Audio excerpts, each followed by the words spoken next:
Have you ever had a moment when desolation hit you so hard you felt like you were stuck in the mud? Just a few weeks ago, I rode the wave of creative energy for several days in a row. Words poured out of me as I wrote talks for a retreat. More words came as I dug into another writing project. I can remember feeling the lightness and joy of living a call and thanking God for the ease of the process.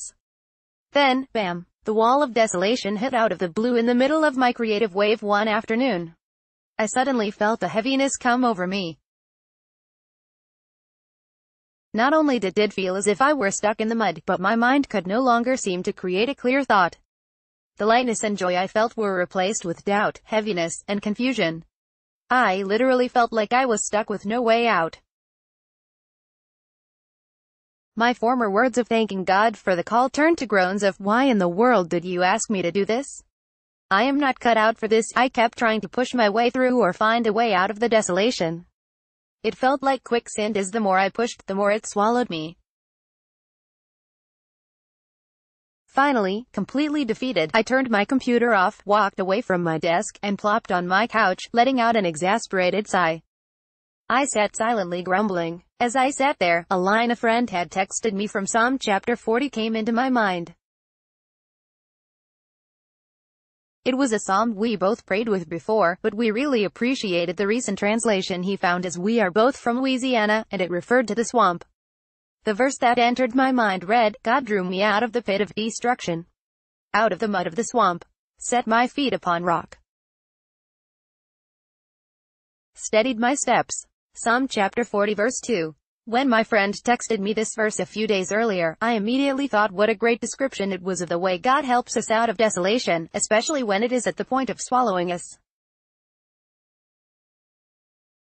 I repeated the line over to myself a few times, and I began to chuckle at how much it felt like I was in the Louisiana swamp that afternoon, trying to make my way through the thick, muddy waters of doubt and desolation. The words of the psalm reminded me, though, that I did not have to stay stuck in the muddy swamp of desolation. The Holy Spirit would draw me out of it and steady my steps again. Even as I named this realization, heaviness began lifting a bit. Understanding I was stuck in the mud of desolation, I ran through street. Ignatius's rules, the same ones I offer in spiritual direction meetings when people find themselves in desolation, never change anything when in desolation. Stay the course. Do not keep it secret. Name it to God. Name it to trusted friends. Beg God to get you out of it. Pray more. Work against it. I not only named the desolation to myself, but I began asking God fervently to help me get out of desolation. I texted 2 trusted friends to ask for their prayers as well. While the feeling of being stuck did not dissipate right away, there was a slow lifting up of my spirit over the next few hours. At bedtime, I talked to God more about all I was facing and feeling. As I did, I realized that there was no surprise desolation reared its head after a long, creative burst of energy and consolation. As I fell asleep that night, I knew what I had to do the next day. Work against the desolation by doing the very thing I was called to do, right?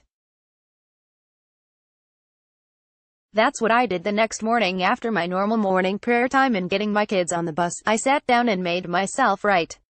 As my fingers hit the keys, I felt a surge of energy as the words that I thought had surely left me the day before returned.